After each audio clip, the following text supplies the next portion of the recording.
Good morning. This is Dr. Jim Weldon,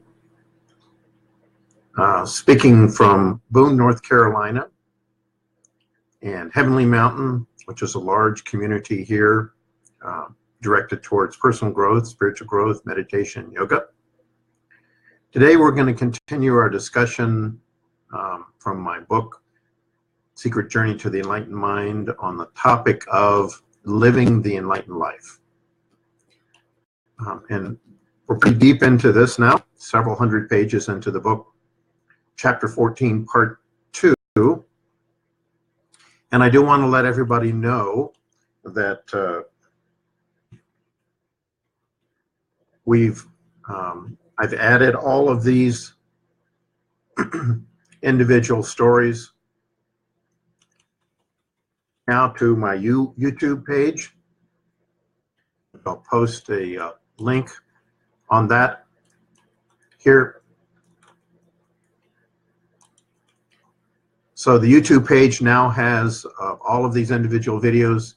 I know some people have had some difficulty reading them from the beginning, but under my YouTube page, Dr. James Weldon Yogadi or Dr. Yogadi James, whatever you want to put in, you should be able to find that and start with episode number 1 to give you a little history.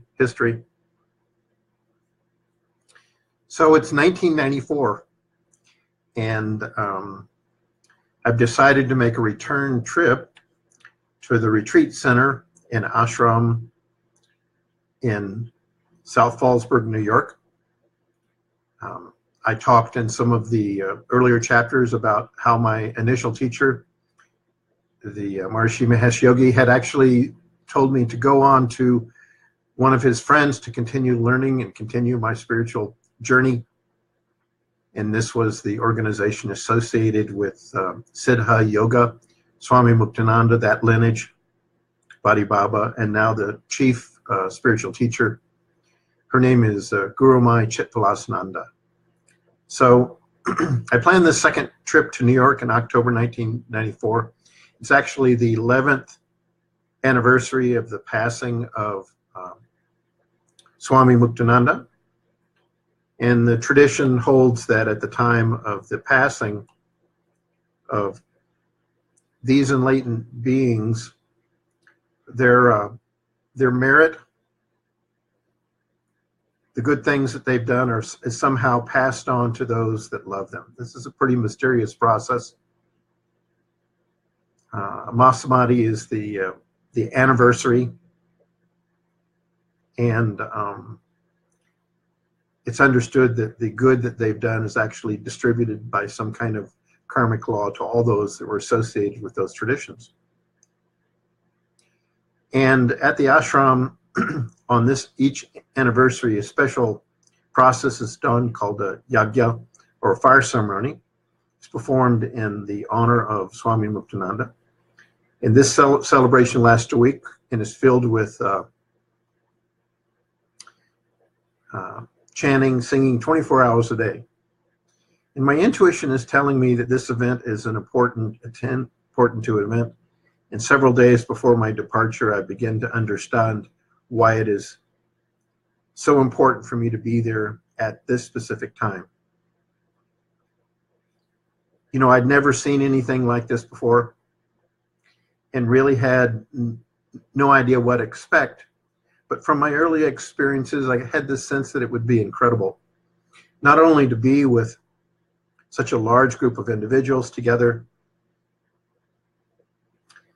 but when I actually heard that word, actually for the first time, yagya, I can only marvel at the accuracy of some of my earlier past visions or insights. And a year earlier, I was told in a dream in the transcendental state, it's called Turiya, between waking, dreaming, and sleeping, in a Sanskrit message. I guess that was because of my skepticism about some of my experiences. I was wondering if they were accurate and true. And the translation was that I was supposed to gain the blessings or propitiate in the favor of a being called Gari. And this actual celebration is called the Gauri Shankara Yagya. And the celebration is designed to gain the blessings of two aspects of divine consciousness. And honestly, except for this intuitive dream that I had a year back, this was the only time in my life that I had actually even heard that name, Gauri. Of course, those of you from India know that. I had no knowledge of it. And as I complete the upcoming trip, I see how everything in my life was working towards the similar or same goal. Out of the thousands of threads of chaos in my life, it seemed as though a beautiful tapestry was appearing. And I see a pattern and realize that only God or the divine could weave such a beautiful pattern for my life. And I decided I would accept this journey, this cloth, humbly following wherever it would lead. And over the summer, I'd learned more about this aspect of the divine. Gauri is seen as an aspect of the Divine Mother, or Mahakundalini Shakti, who has brought the whole universe into being. In an ancient stone relief carvings thousands of years ago, Gauri symbolizes a mother giving birth. And Gauri's child is actually the universe. And the fulfillment of the universe is the final realization of God or the divine born in each one of us. Shankara is known as Shiva, symbolized as Gauri's husband, and together they are illustrated in a united in an ecstatic embrace. Shankara actually also happens to be the founder of the spiritual tradition that had guided me all these years. Adi Shankara, the first Shankara, lived in the late 7th century AD, and he founded 4 seats of teaching, one in the north, one in the south, one in the east, and one in the west of India. And each seat was headed by a Shankaracharya, a descendant of that tradition. And Maharishi's spiritual teacher, Jagat Guru Brahmananda Saraswati, was the latest Shankaracharya of the north before he passed. And the history of his spiritual teacher master is quite fascinating. Brahmananda Saraswati, he was called. He leaves at home at the early age of 9 to seek spiritual teachers. And many possible teachers he called good beginners are passed by. And he wanders India for 5 years until he meets the right enlightened teacher. 9 years old. And he lives the life of a forest dweller or a monk in seclusion for the majority of his life, far away from the forest and mountains. And I have some pictures in my book, which I will post on the Facebook page of him. Here, which you can see. And meanwhile, during these years that he's wandering, the specific seat in northern India actually had remained empty hundreds of years, 300 years, my understanding is, because they could not find a being of sufficient realization to assume that position. Wow. How they would know, I have no idea. But the custodians that had taken care of that center finally decide upon Brahmananda Saraswati as a suitable teacher to take up that seat after all these years. And the story goes that almost for 20 years, they had attempted to persuade him, he was known as Brahmananda, to accept that position of the Shankaracharya. And they would find him somewhere deep in the forest in the north. But every time they would find him, he would move to another location. And every time they would approach him, he wouldn't say anything. And actually, after many years, at the age of 72 for him, without asking for his approval, they performed the particular ceremony and made him the Shankaracharya, the head of that lineage in the north. And Maharishi, he wasn't known as Maharishi at that time, obviously, comes to Brahmananda as a student and spends 13 years with him. And when he passed away, another one of his seats, his students took up that Shankaracharya tradition, and the tradition continues. A few years later, Maharishi, at the instruction of Brahmananda in a vision, when he's traveling around India, when he's at the very tip of southern India, I believe, begins teaching his unique technique of transcendental meditation to the world. And when I'm made a teacher of meditation in 1973, I learned that the Shankaracharyas are a group of a special order of monks called Danya Sannyasis, a special, very rare. And the danda refers to a staff that they carry. And these spiritual wanderers, sannyasin, are monks initiated into a life of self-realization after many years of preparation. Here at the Yagya in New York, many threads of my life seem to be coming together. First is my instruction to honor this aspect of the divine called Gauri. Secondly is Shankara, the source of the tradition of wisdom that I had been connected with. And of course, in this point of my life, I don't remember the details of that past time, but I can tell you just as a peek here, later I began to realize that I was involved back during that time. I had had flashbacks of Tibet, which seemed to be indications of my past life, but I didn't really know my relationship with this tradition. And I felt concerned for months after receiving this instruction mysteriously about Gauri from Maharishi in this vision. And I wondered, how could I ever fulfill this command? I have no knowledge about these special ceremonies, worship. Certainly I knew nothing about what I called yagyas. And how could I win the blessings of such a being somehow? And what does it even mean to propitiate a divine energy? You know, obviously, what we see in the universe right now is only part. And there are different levels of life, seen, unseen, most of them, all of them. And that what we see is like the surface of the ocean, and there's a many more deeper levels. All the experiences that I had come did not give me a clue. But when I heard a title of the Yagya, I knew that perhaps I thought that my answer would come. And the divine would turn the pages of my understanding when I'm ready and not a moment before. So innocently following my heart, I'm drawn to this event like an iron filing to a magnet.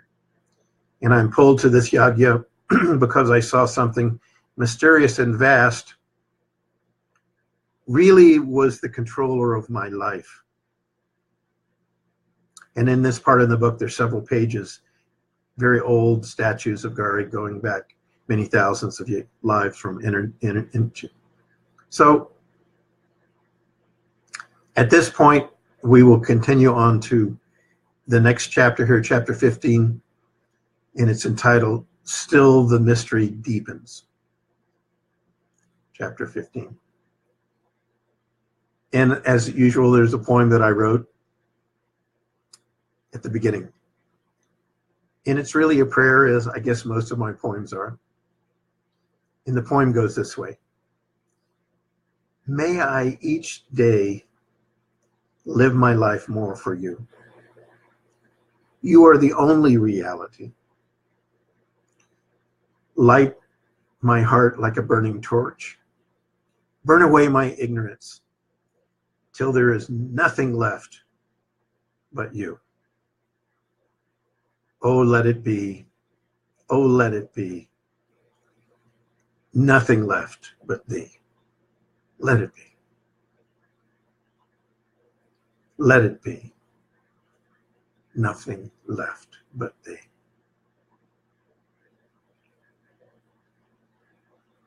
So I'm now on a flight to New York on my way to attend this yagya that I saw in a visionary dream, was told about it. And I really wonder, I'm curious what will come next. You know, I've kind of reached the end of my original outline for the book. The writing appears to be over now. At this point, I don't know what else to say. And my life had come full circle. Remembering some bits of my past, including births and deaths, the most important revelation is the closeness with the divine that I was born with.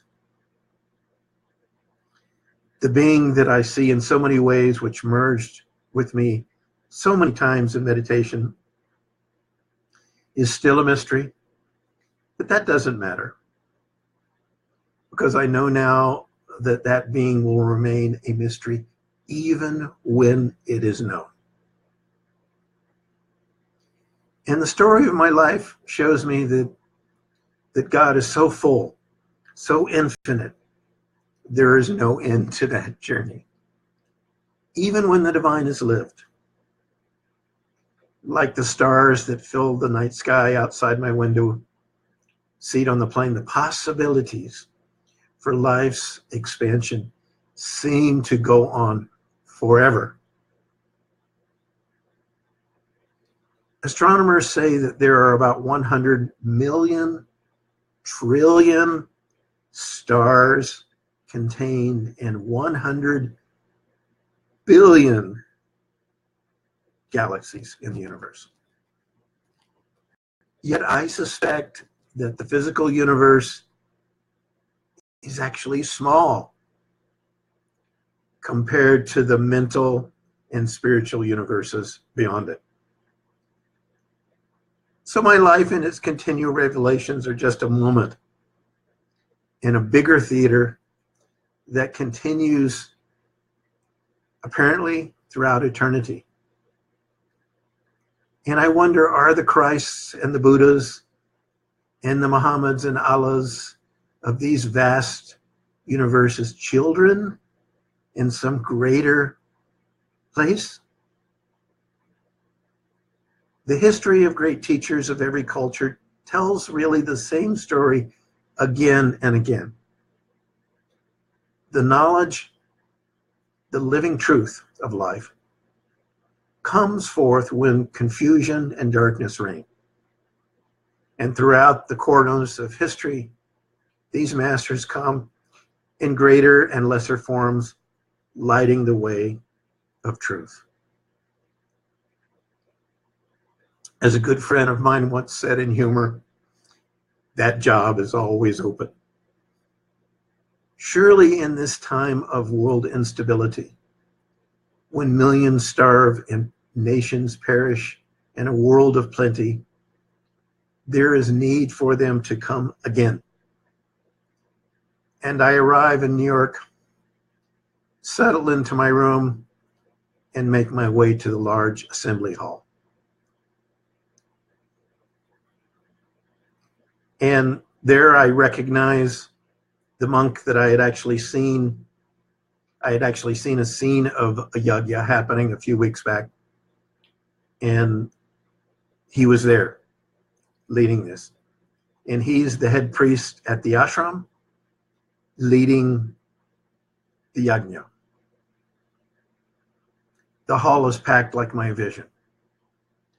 And over 12,000 people have come to witness this ceremony. If you ever get a chance to go there, it's a wonderful place. And sitting in the great glass hall for the yajna, I began meditating surrounded by those thousands. And I can see this room even though my eyes are closed. In gratitude, I remember the enlightened ones I felt on the subtle, and the few that I met in my life so far. And to me, they are like open windows, revealing the bright sun that always shines in the limitless spiritual sky beyond. And suddenly a space opens up as I'm sitting there to a higher dimension, high up in the corner of this room. And it's as if a small sun suddenly enters the space. And sparkling radiance floods out into the room. And out of that brilliant light, I start seeing perfected beings. We call them siddhas, the enlightened ones. And they sail into the room one by one, making a graceful arc. Every being is perfect, seated in the full lotus, showering blessings. What gentle smiles they carry. What complete simplicity they manifest. They come without a word. Only the wind of grace moves in my mind. And each raises his hand mysteriously in greeting and beckoning me onward with a wave. Come, come. Whispers in my mind again and again. You know, they speak no words, but I understand there is still more and somewhere to go, something to do, even great mysteries to live. I'm telling you at this point, I had no idea what was coming. No idea. And later, I enter the bookstore at that retreat center, and I actually see some of the photographs of some of these spiritual teachers, masters. You know, I'm not surprised to recognize some of them. This is how it is. The next morning, I meet Dolat again.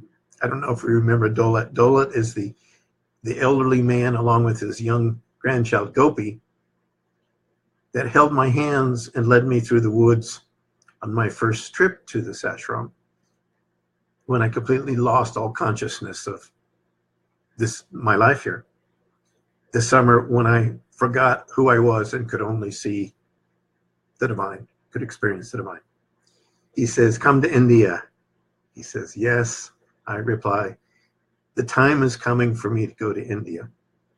All these years, a whole lifetime, I've waited to return to that ancient home. So many great spiritual beings have lived there. And of course, when I talk about this is Pakistan. This is that whole region in these earlier ages was covered by this wisdom.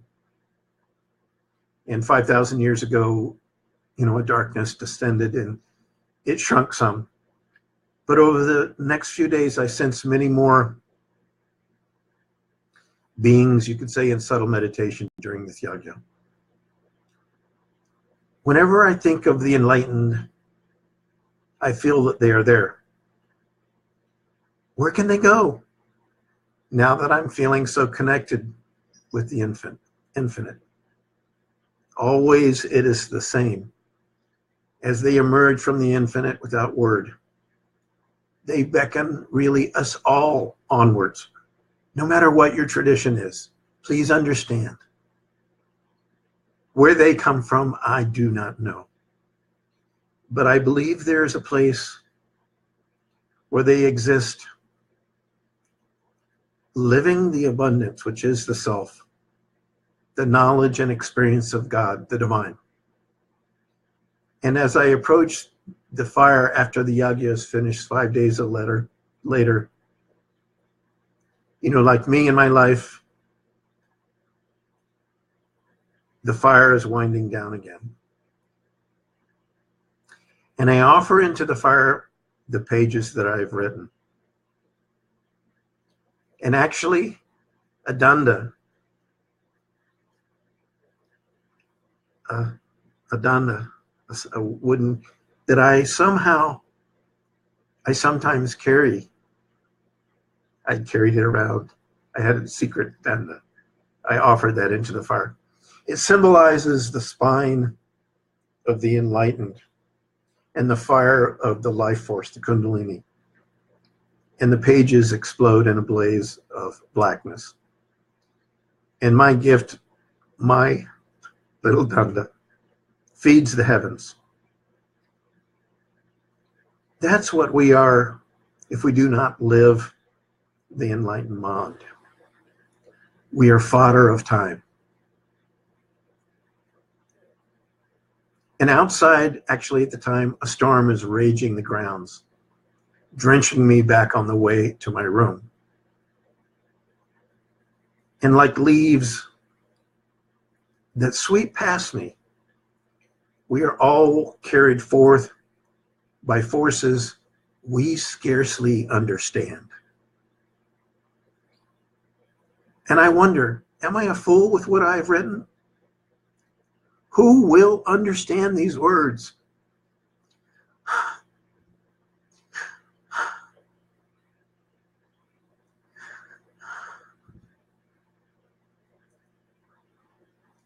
I've written these words to leave a record.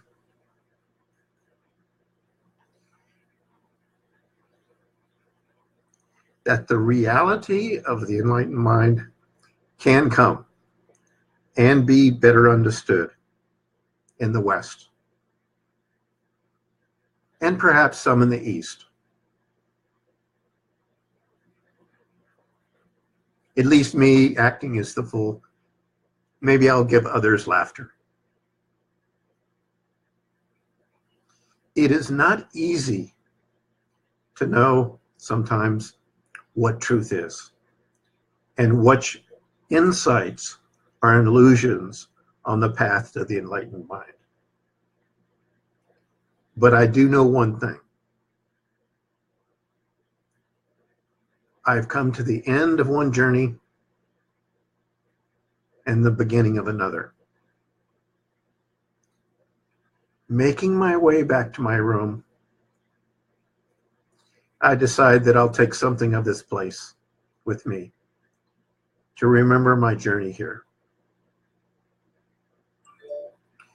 For me, the grounds here are hallowed. Let me carry a shard of it home with me. I feel somehow it may be some time before I return again. And that was true. Off I go into the darkness towards a stream overflowing its banks. 20 minutes pass in the dark, rainy afternoon, and I find nothing. I'm drenched. Every moment it's getting darker. And I'm driven to do this, and I don't know why. I reach down again and find another piece of wood covered in mud. And I can't see what I have in my hands, but it's enough. So racing back to shelter, I placed what I picked up in a box, mud and all. On the way back to the ashram in New York on the airplane from the ashram, on my laptop, I complete the end of this first story. Everything is written but the foreword. I'm waiting again for something, but I don't know what it is.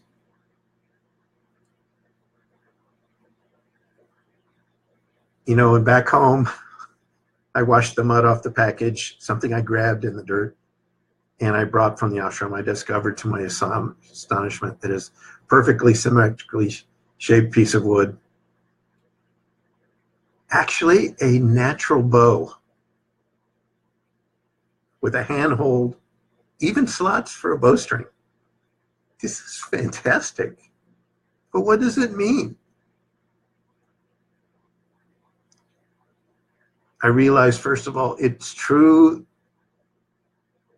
that I am a warrior, really, as we all are, fighting our secret battles for our own awakening of divinity. Maybe it means nothing, perhaps everything. Does it matter that I know or do not know? The secret journey within each life goes on and on. And I take this bow as a gift from the Ashram and that Muktananda tradition.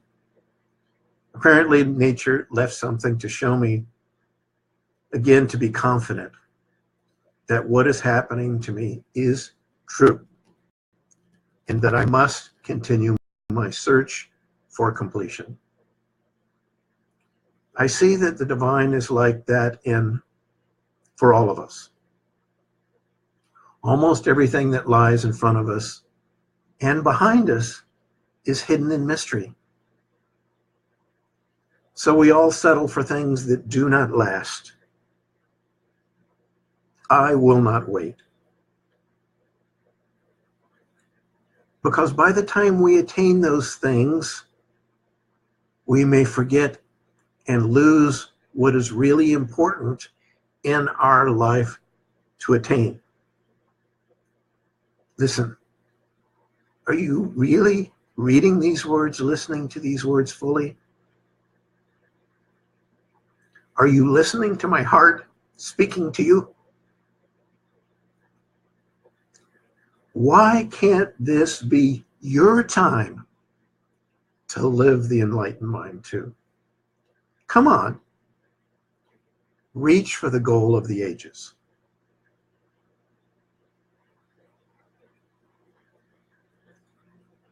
A few mornings later, I awake from a deep sleep, not to Kriyas, not to this energy, but an extraordinary new vision on a high spiritual dimension.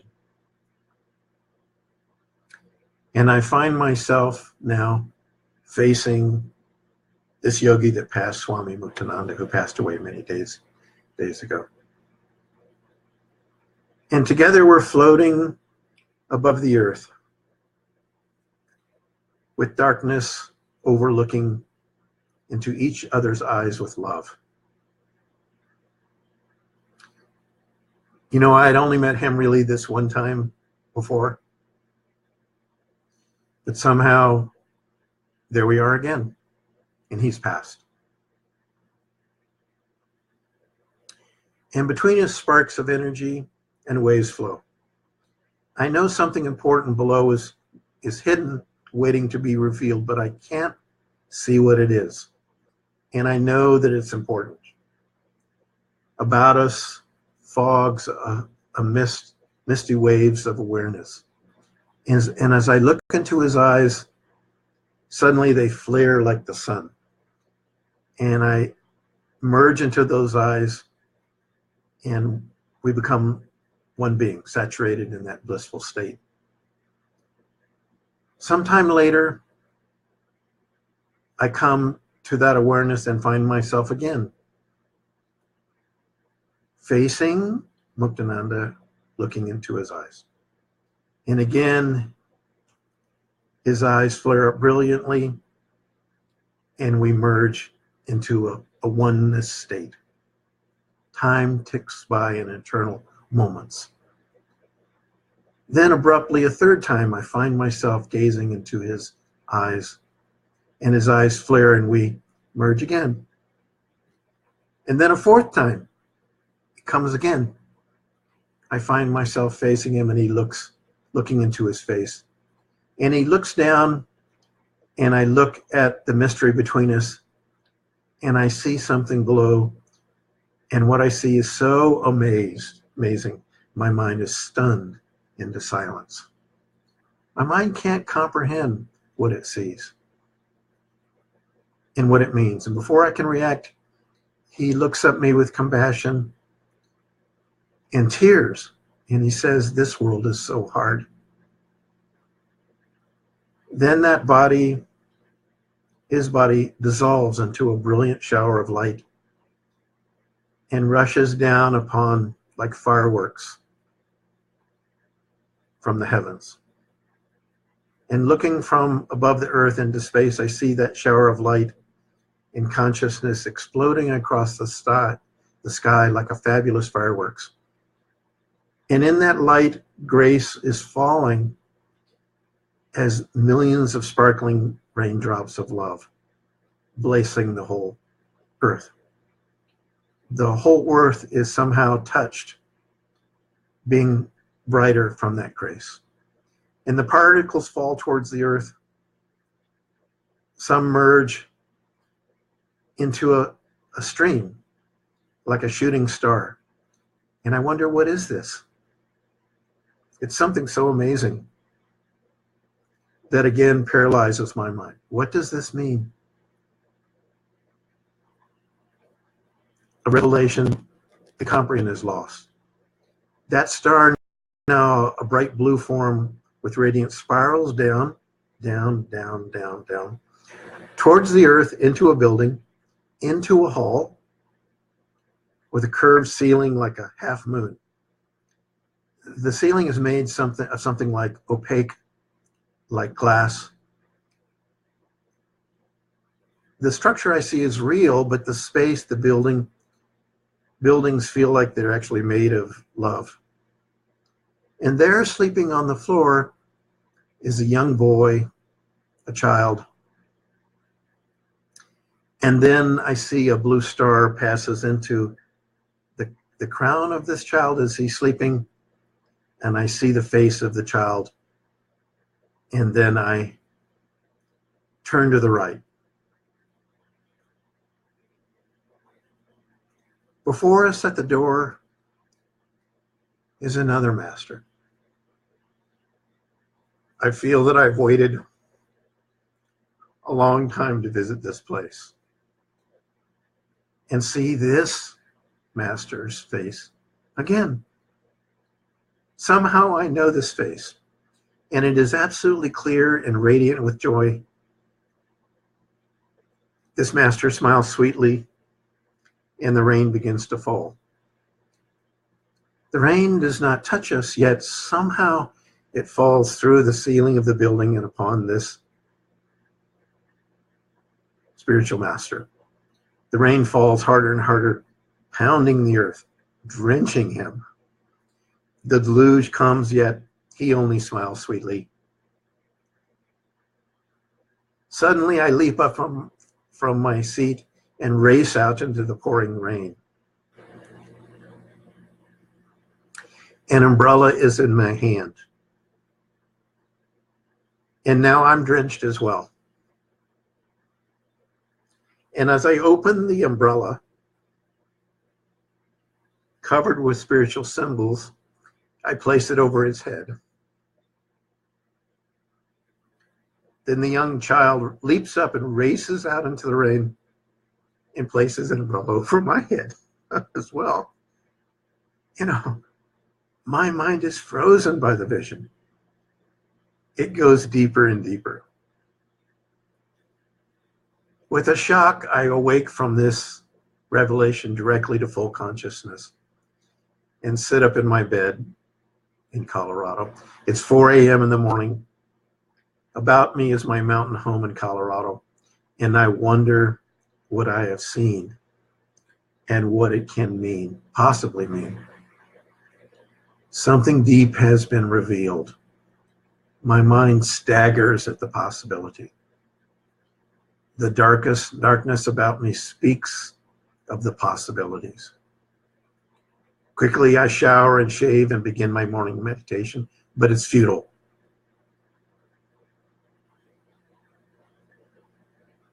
I can't escape it. The vision floods my mind. It's as if what I saw has been burned into my awareness.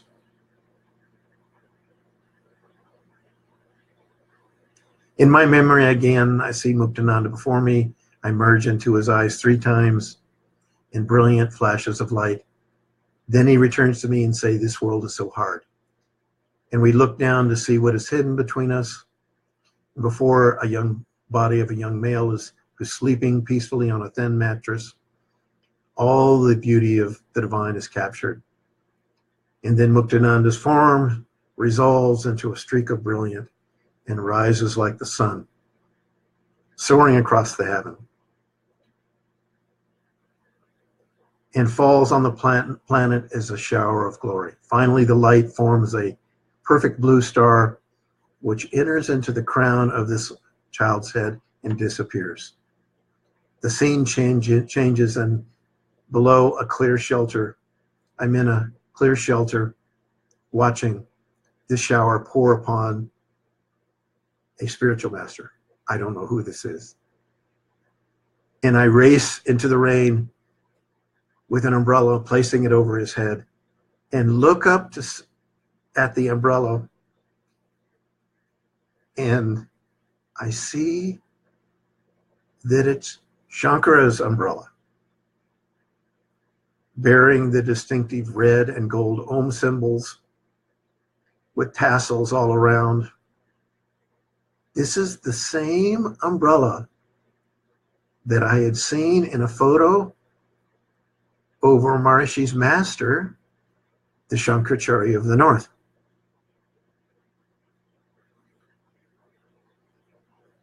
Still in this room, someone races up and puts an umbrella, places it over my head. It appears to be this child. And I wonder, is this child maybe Muktananda again, showing me that what I saw between us? My mind flashes back to this child's face again and again. With tears of amazement, I realize perhaps what I've seen. Over the next few days, I see Muktananda's face over and over again, in activity and in meditation. And the child's face comes again, like two sides of a coin. These faces appear to be connected. I can only wonder later when I read about a blue star that I saw go into the child's head in Muktananda's book, Play of Consciousness. And he says that the finest form of the jiva, the individualized soul, is like a blue star, and that this star is shattered in a burst of brilliance and self-realization. And I wonder, can this reforming of the star and its interest to enter into the crown of the young child show how a self-realized being freely enters the body again?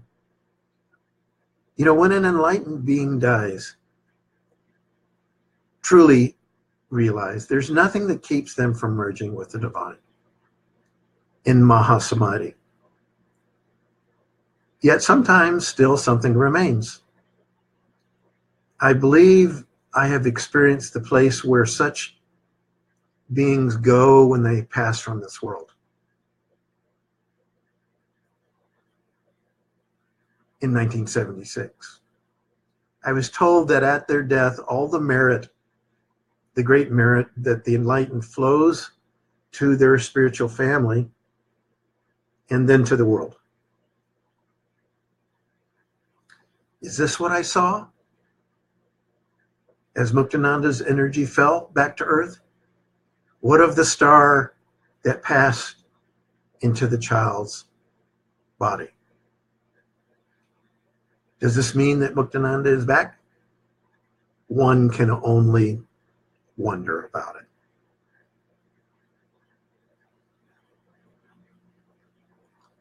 So, with that tantalizing bit of inspiration, let's end this section. It's gone a little long, 40 minutes. I'll be back in a few minutes to talk about how I was attempting to resolve this. Honestly, I was totally perplexed. It isn't like I had any, I was trying to be very careful about what I had experienced. And this was another revelation, honestly, that has taken me many years, even to the last few months, to begin to resolve. So join me again in a few minutes on the secret journey to the enlightened mind. All of these chapters are now posted on YouTube, under my personal page, under the folder start living the enlightened life. Thank you very much, and we'll see you again shortly. Namaste.